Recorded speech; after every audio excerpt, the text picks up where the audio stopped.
Hello, everyone. This is Helena from Flock and Hive. Now, we're having a little break between series 2 and 3 for the summer holidays. But in the meantime, I've been having some conversations and I've just had a chat with best-selling novelist Santa Montefiore about her real-life paranormal experiences that she's had since she was a very little girl, and it's the most normal thing in the world to her. But she started putting those experiences into her novels as well. The conversation was really fascinating, and she spoke a lot about the various different types of experiences she's had, including talking to her sister, the much loved it girl, as it were, Tara Palmer-Tompkinson, who sadly passed away about 7 years ago. But I thought that as a little bonus while you wait for series 3, you might enjoy this conversation. So here is the chat that I had with Santa Montefiore. Santa, thank you so much for joining us today. Well, thank you very much for having me. This is very exciting. It is for us. I came across you because we've just haven't had an episode on amazing experiences that our listeners have had and that we've had in our lives as well, with seeing spirits and things that we can't quite put our finger on, but we're all absolutely fascinated by. And so I'm really excited to be talking to you today because I came across your article in the Daily Mail about your long history of having paranormal experiences and seeing spirits and things. And of course, your sister, who we all love very much, Tara Palmer-Tompkinson, who sadly passed away a couple of years ago, and the fact that you've had some experiences with her. And also how you bring all of this into your writing, because you are, of course, a best-selling novelist as well. Please tell us a little bit more about yourself, about your writing, and then we can talk about your experiences. Okay, so my name is Santa Montefiore. I'm a novelist. I like to call the sort of books I write emotional dramas. They're set in places like Argentina or Italy, and I've done about 32 titles. So it's been a long career, and I do a book a year. But my psychic side really didn't come into my books until about book 5. I think I was nervous as a young 25-year-old when I started writing my first book that people would think that I was a bit weird. So I stuck to, these emotional dramas and romance and, dynamics between families and characters, etc. But I didn't bring the psychic stuff in until I was really confident of my readership and I'd gained some sort of success as a writer. And then I felt, okay, now I can really stick my head above the parapet. And I was delighted with the response because back in the day when I was growing up, I didn't talk very much about what I saw on a psychic level and the weird experiences. I've had a lot of weird experiences because people weren't very open to it and they considered you a little bit weird. Whereas now people are fascinated by it. People love those spiritual threads in my books, and I'm getting more and more people writing to me now with the content of their emails is really much more to do with the psychic paranormal side than with the romantic side, actually. So that's where I'm certainly, and with my latest book Shadows in the Moonlight, which the heroine is a psychic medium, I'm certainly going in that direction much more. Gosh, where do we start with this then? I guess we'll come back to your latest book because I want to hear all about that. But let's start at the beginning with perhaps your first experience of Mm. something paranormal.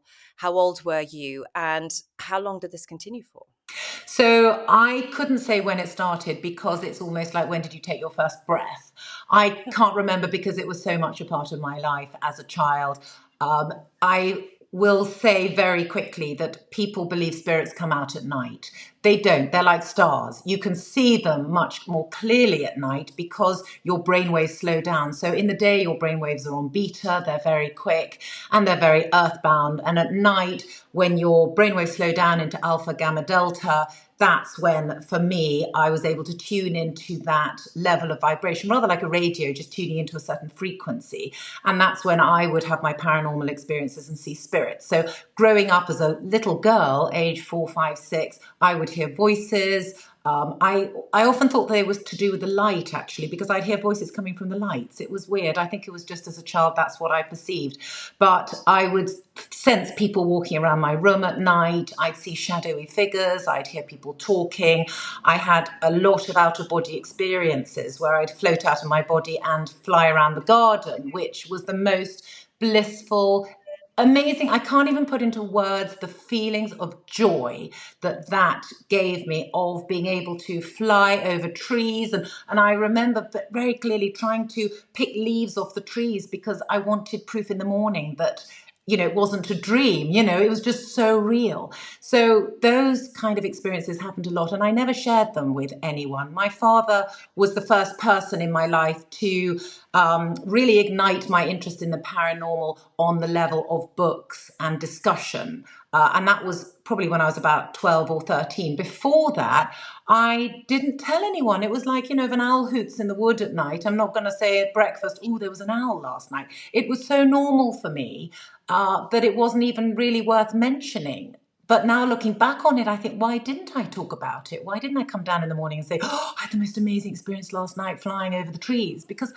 and I just didn't. So I can't really explain why that was. But then my father, in my early teens, gave me a book called Initiation by Elizabeth Hike. And that was the first book that really resonated with me. And I think I just sobbed reading the beginning of that book because it was saying all the things that I had felt and experienced. And it was like, oh my God, there's someone else out there who also is like me.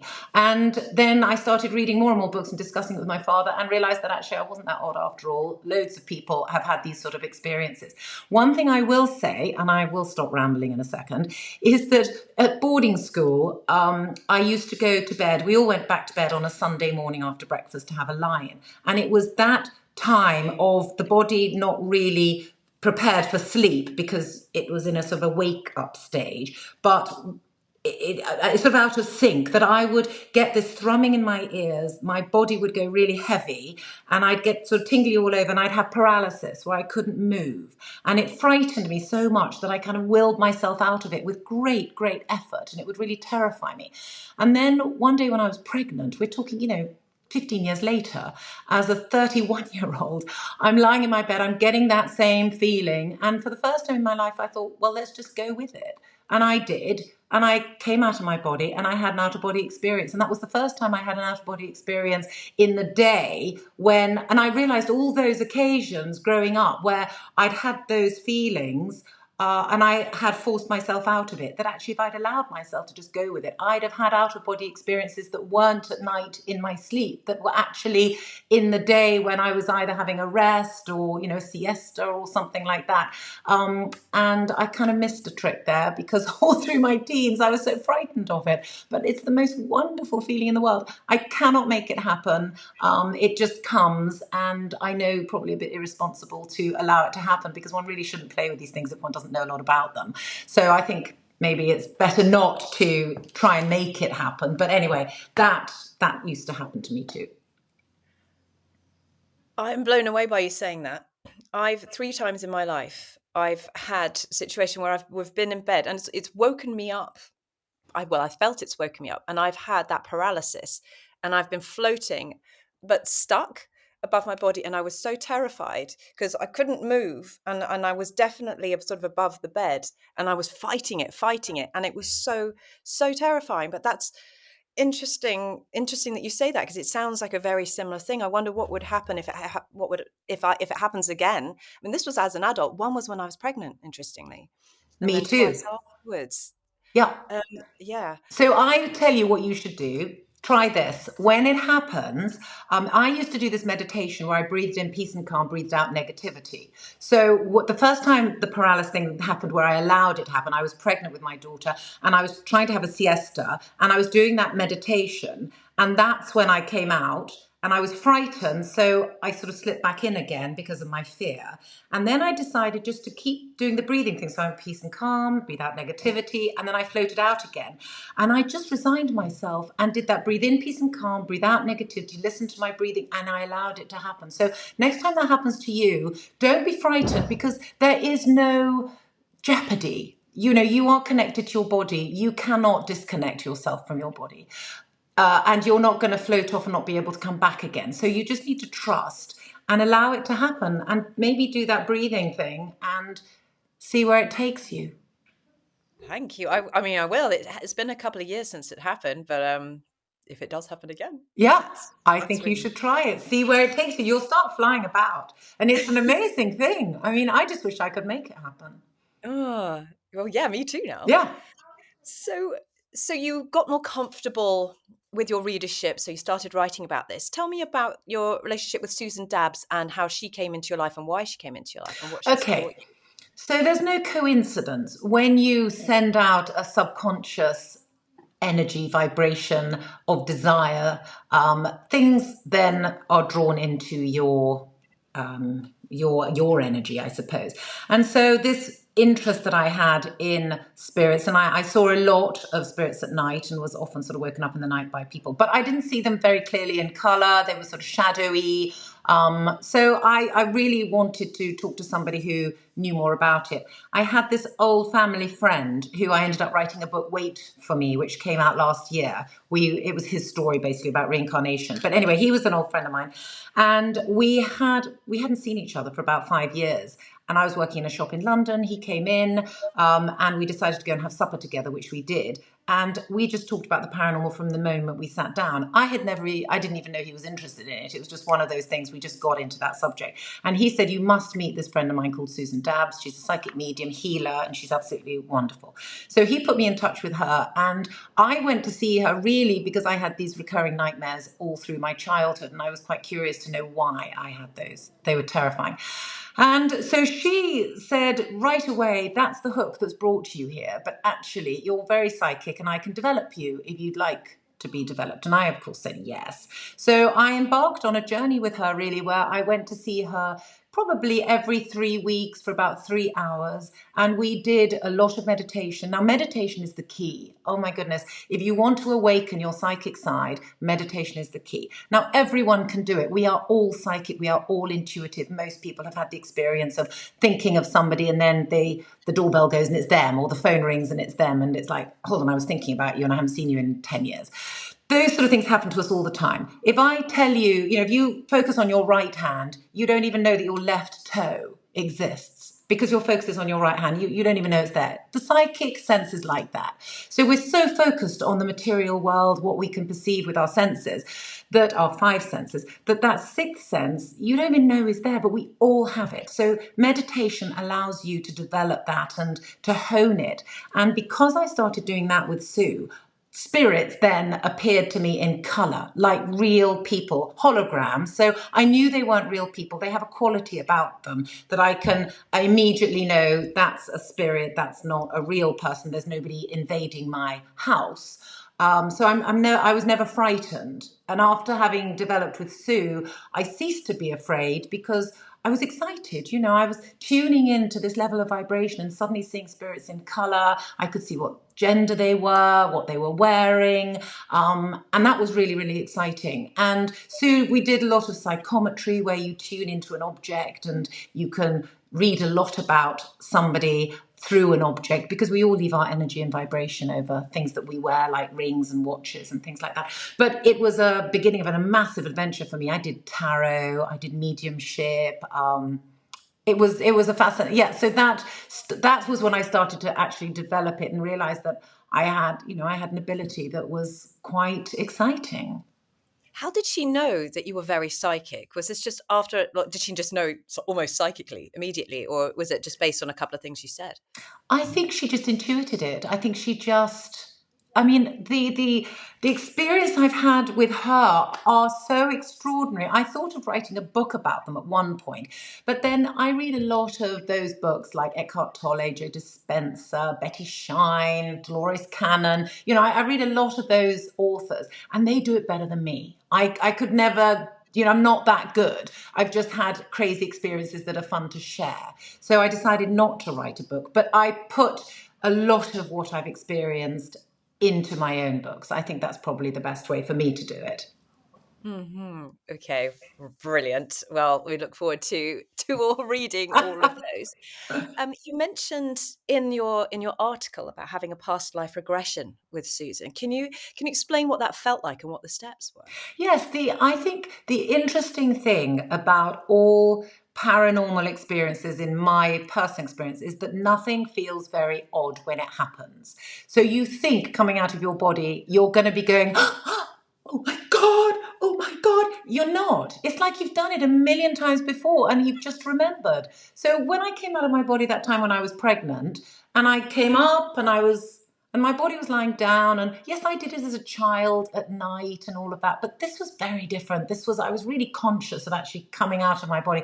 And it was like I'd done it so many times before. It was the most natural thing in the world. And it was very unexciting in the novelty sense. It was exciting to be, oh, I'm rediscovering this. But it wasn't exciting in, oh my God, this is just absolutely the most extraordinary thing ever. No. So I think it's the same thing with seeing spirits. Everything that I have experienced actually feels pretty normal. But the psychic regression with Sue was exactly the same. So going back to my past life, she took me through a meditation. Everything's always to do with a meditation. You're always going within. And we went downstairs and then a corridor, then more stairs and corridor, and you're going deeper and deeper into your subconscious, basically. And then the door opens. Where are you? And of course, I see my feet and I see what I'm wearing. And my first one was in about early 1700s, and I think it must be Yorkshire. And I was a farmer's wife, and weirdly, and this will sound really crazy to people, but my father in this life was my husband in that life. And then a subsequent life I did, because I did two lives with her that time, he was my brother. So the life in Yorkshire, I was a farmer's wife, very plain house. I could actually see the farmhouse. I could see where the kitchen was and the stairs and what I was wearing. And when I went into the town, I could see exactly what I'm always looking for the town, by the way, when I go to Yorkshire. I'm always trying to find that street because I see it really clearly. It's on a hill with all the sort of signposts coming out of, as it would be in those days.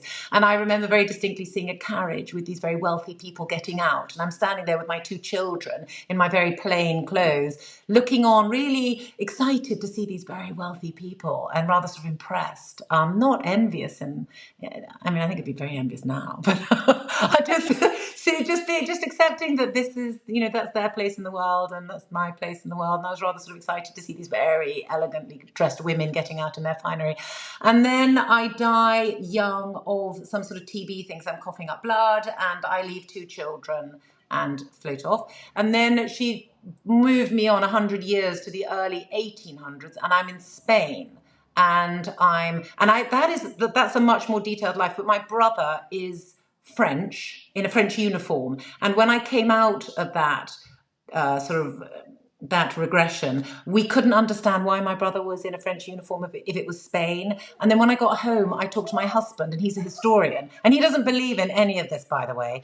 And he said, God, well, that's quite interesting, because actually, if it was, he told me the date, and he said if it's around then, Napoleon would have conquered Spain, and therefore your brother would, if he was in the army, be wearing a French uniform. So that was quite an interesting little twist there. But those two dreams were what was interesting about it was that neither of them felt weird. I felt like me in both of those dreams, in both of those regressions.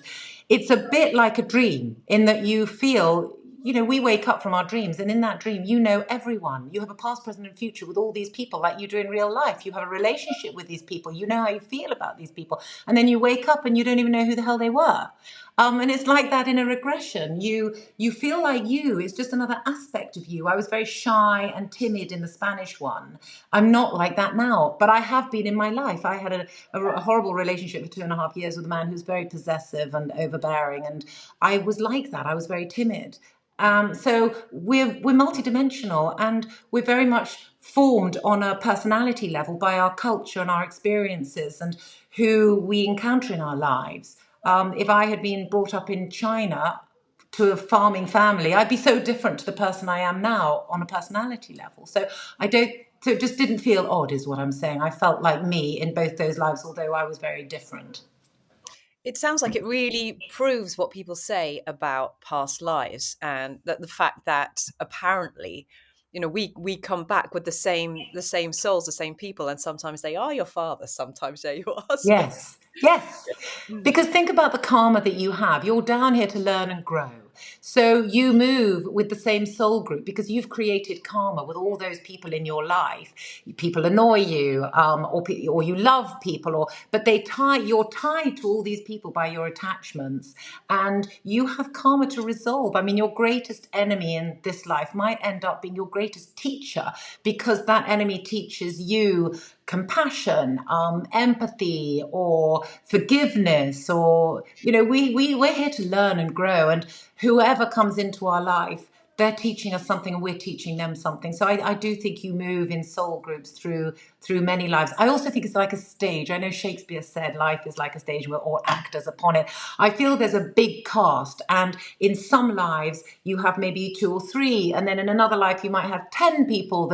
So you're not always with exactly the same people. So when you die and move into spirit, you're probably going to encounter loads of souls there who you really love but weren't with you in this life. Maybe they were with you in the life before or the life before that. Because with Simon Jacobs, who I wrote Wait for Me, it was his story. He believed that in his past life he was a man called Miles Henry, who died at the Battle of Arnhem, who was a relation of his grandfather's, actually. Now, that man's wife was alive when he discovered through regression and everything that's who he was. Miles Henry's wife was still alive, but Simon, did not know her in this life. And she's dead now, but she was living in New Zealand. So, they in their past life, or his past life, loved each other so, so deeply. And yet he comes back as Simon Jacobs, but they don't even meet again. So, you might love people in this life. You might love people in your past life who you don't even know in this life. There might be people that you cross on the street who you had a relationship in your past life and you love very deeply. You don't even know each other in this life. So I think it's just such a massive thing that we can't even begin to understand. I mean, I've certainly had the experience where I've had connections with people instantaneously, Mm, and just real kind of almost, and in a couple of cases with males, just a real kind of sense of longing, and like mm. almost like inappropriate longing. It's just like, but we've never met before. This is the first time, and I will never see you again. I wonder if it's something to do with that. I Oh, I think so, because I read once somebody said that life would be very lonely if you were meeting everybody for the first time. don't know. And I think that's true. I think you do meet people who you have an instant connection with, and there's a memory that goes very deep from past lives without question. I think otherwise you'd be meeting everybody for the first time and you wouldn't connect with anyone. Here's a question, and it's quite a big one, and I don't expect you to necessarily be able to answer it. But what I want to know about all of this is because I'm so with you on why we're here and what we're here for. Why don't we know this though? Why do most people just not know this? And why do we have to sort of guess? It surely if that were our purpose on earth, it would be clearer. Okay, so let's put it this way. So, on a soul level, you discuss with your guides in spirit what you need to learn. So, you sit down and you say, okay, so in this life, you need to learn forgiveness. Okay, you fucked up in your last life. Excuse my language. You didn't do very well on that level. So, in this life, you're going to give it another go. And you're going to encounter this soul here who's going to treat you extremely badly, and they're going to teach you forgiveness. And so you plan your life, and these are the things that you're going to encounter. So then you come down here and you can't remember your past lives. If you remembered all your past lives, it would just be an overload. It would be way too much. You wouldn't be able to concentrate on what you're doing. It's like if you go into your maths class at school, you don't want to bring your history class, your English class, your gym, and your lacrosse with you. You don't want to be focusing on that. You've got to focus on your maths, because that's what you're there in that lesson to learn. So you come down here and you're born and you need to work it all out, because that's what you're here to do. And I think if you look at it like that, then it becomes a little bit more comprehensible as to why we don't remember our past lives. I think some people remember their past lives just, I don't think you're meant to. I think you're meant to work it all out and just focus on your current life. Of course, I'm very curious about past lives, but past lives don't really have much to do with what we're doing now, so they can be a massive distraction. I think we need to focus on what we're doing now, how to be the best we can be now, how not to create negative karma with people, so that you get it right now, so you don't have to come back and do it again. I don't want to come back and do it again. I really enjoy my life and I'm having such a nice time. I don't want to come back and find that I'm I have a horrible life. So I don't really want to come back. I want to get it right this time. And I think just being kind, being nice to people, being generous, trying to be the best that we can be. I think that's our purpose. I like it. I'm up for that for sure. Um, if we could go back to your experiences with spirit, um, have you ever managed to speak to them? Have they spoken to you, or is it always, that they are there and there's like an understanding, but you don't speak? So spirits find it hard to reach us in the same way that we find it hard to reach them. So I've seen my grandmother twice very clearly. I didn't get any words from her at all. She was just standing like a hologram at the end of my bed, and I felt this tremendous love. But I suppose that's probably what the word commune means. I was just being with her. I did get words. The only time I've ever got words was when my sister came through. So the first time she came through, just to put it into context, she died in 2017, so about 7 years ago. No more. Oh, I can't do the maths. Anyway, she died about 7 years ago. And after she passed away, I was very keen for her to come through. I thought she would very quickly because I see spirits all the time. Why wouldn't she come through? But it was July when she finally came through, having died in February. So it's quite a long, months after.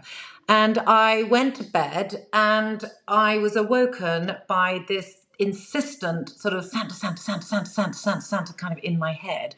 And she was sitting beside me. She died when she was 45 years old. She looked 18, very glossy, glowy, just gorgeous and radiating this joy and happiness and love. And she was obviously very, very excited to be with me. And she was like a hologram, very clear. She was wearing a baby pink t-shirt that is key to the story. I'll tell you why in a minute.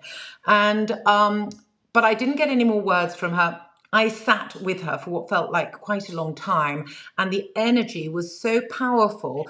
I felt like she felt like she was when she was 18. She had health problems. She'd been an alcoholic, a drug addict, all of that.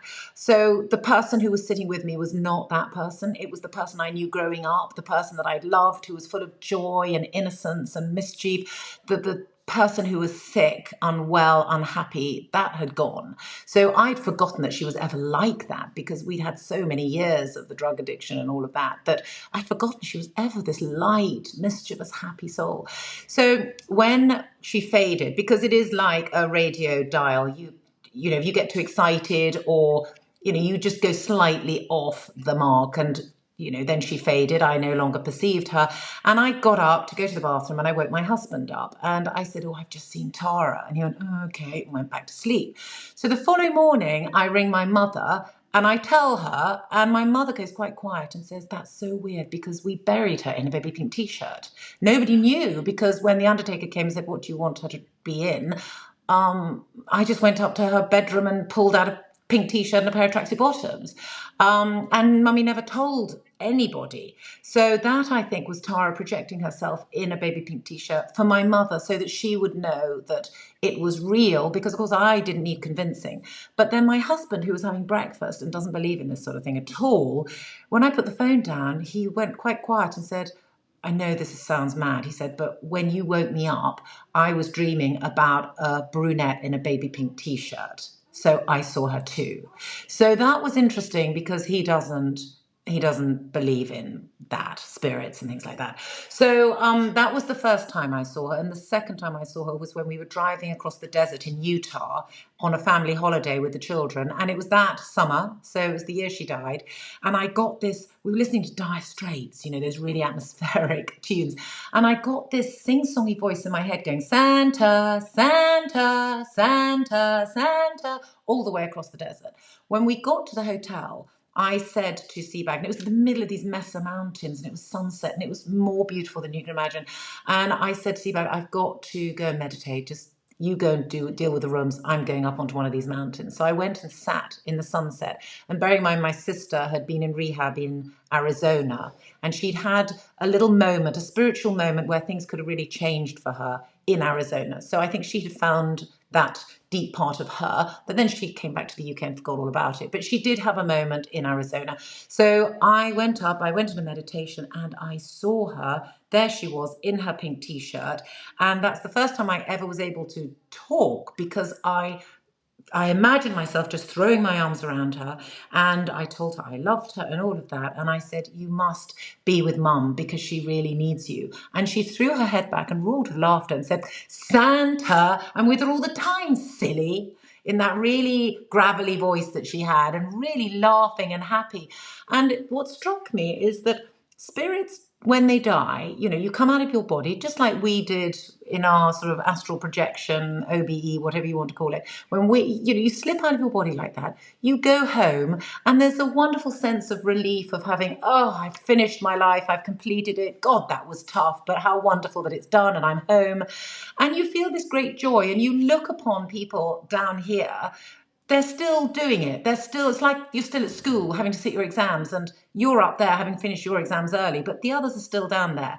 But, Tara didn't feel sad for mum. She wasn't going, "Oh God, I know. Oh God, poor mum." She wasn't. She was joyful and happy, but, I'm fine. And so spirits don't suffer because we miss them. They're up there. They see the bigger picture, and I think they're in a place of joy and love, and they are so expanded that they have perspective that we don't have, and they don't suffer because we're suffering. I think they have an objectivity that you don't when you're here on the earth plane. I think they're standing back, and they allow us to live the rest of our lives. They want us to live well, not to grieve, to move on, and to make the most of our lives. They want all of that, but they're not suffering. My Tara wasn't suffering because my mother was suffering. She was full of love and joy and happiness, which is quite interesting. It is, and it makes me think that, like, the more you understand about this, obviously, the less afraid you are of death. Is that how you feel? Totally. I'm not afraid of death. I feel that, in fact, I've had weird dreams where I have died and come out of my body just in the same way that I have come out of my body during the out of body experiences. It's just the slipping out of your body. I think a lot of people don't suffer when they die. I think it appears that they suffer because the body's mechanism shuts down. But I think a lot of souls have probably left their bodies and aren't suffering. I've actually talked to a medium about that because a friend of mine's son died of a brain tumor when he was 4.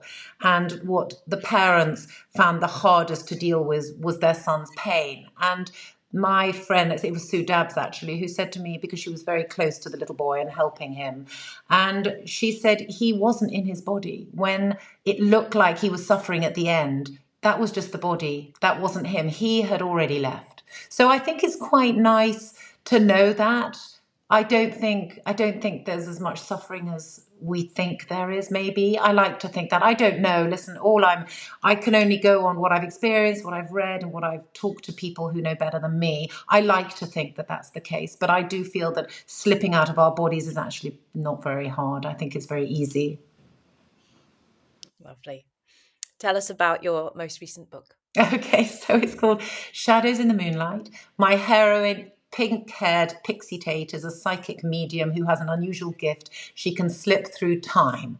So I took the out of body experiences that I had and took it one stage further, that she actually travels through time. If you talk to a physicist, they will tell you that if there's eternity, there's no past, present, or future, that everything is in fact happening all at once in the now. In which case, Pixie is able to slip through that veil and go back in time. So the first book is about a spirit, a soul who is a Victorian woman who's stuck in this house because her son went missing one night in June back in 1895, and she refuses to move on until her son is returned to her because she doesn't realize she's dead and she still is in her pain. So Pixies links into her, slides back, inhabits or possesses the body of a governess called Hermione Swift, who is arriving at the house to take charge of the 3 children, 2 children. And she has 10 days to work out what happens to this little boy in order to slip back and settle the soul of Cordelia Pengower. But of course, it's more complicated than that. She cannot change time. She cannot really change things, and that's a terrible dilemma because she's in a position to change a lot. But you change one thing, it's the butterfly effect, that you change a little thing now and you could actually start a hurricane on the other side of the world. So she can't change time. There's a massive love affair. She discovers things. There's a lot going on. So it's a mystery. It's big love. It's time travel, but it's a big emotional drama set in Victorian Cornwall and present day Cornwall. And it's one of a series, so there will be more. There are 3 already in the pipeline. Oh my goodness. You keep yourself very busy with this. I do, because I love it. I just love the process. I just love diving into a story. It's such fun. And if I haven't got a book on the go, I feel a bit rootless and a bit weird. So I like to get my teeth into a project, and I like to have that focus. Would you ever consider doing something based on the Isle of Wight with all its Victorian heritage and its healing properties, etc.? Yes, I absolutely would. Funnily enough, Simon Jacobs, who I wrote Wait for Me with, he has a house there. I should go and visit it because I'm actually looking for somewhere to locate my new. I've done the second one, the Pixie Tape #2, which is in New York's Gilded Age. That's the early part of the 20th century in New York. But the third one that I'm plotting now, I've got the plot, but I just don't know where to place it. So actually, the Isle of Wight could be an interesting place. I should go down and check it out. Do. Well, I live here now. Please say hello. I'll come and say hello. I'll pop in for a cup of tea. Great. Sandra, it's been wonderful talking to you. Can you tell people how to find you and where to find you? So my website is santamontefiore.co.uk. I'm on Facebook as Santa Montefiore, Twitter and Instagram, Santa Montefiore Official. I'm very busy on social media now. I was a bit scared of it before because I felt there's so much nastiness out there, but the writing community is so lovely. I haven't had any nasty emails or texts at all. So do communicate with me, all your strange, weird ghost stories. I love hearing about that and I love talking about it. So I'm very available. And the book is available. It's in hardback at the moment. It's £10 on Amazon. It's been half price for a week, which is wonderful. So that's available everywhere. Santa Montefiore, thank you so much for joining us. Well, Helena, thank you. And I'll see you in the Isle of Wight. Let's do it. Okay. That was Santa Montefiore talking to us about a lifetime of paranormal experiences and how she translates those nowadays into her novels. Thank you so much for listening. Don't forget there are a lot of previous episodes to go back to in case you might have missed something.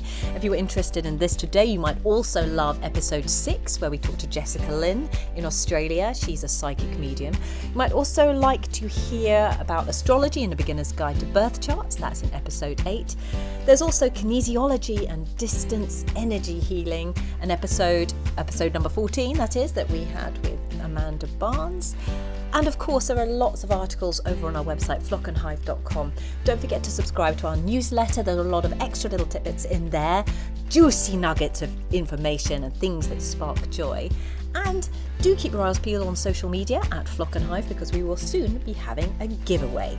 Thank you once again so much for listening and keep in touch. Bye-bye.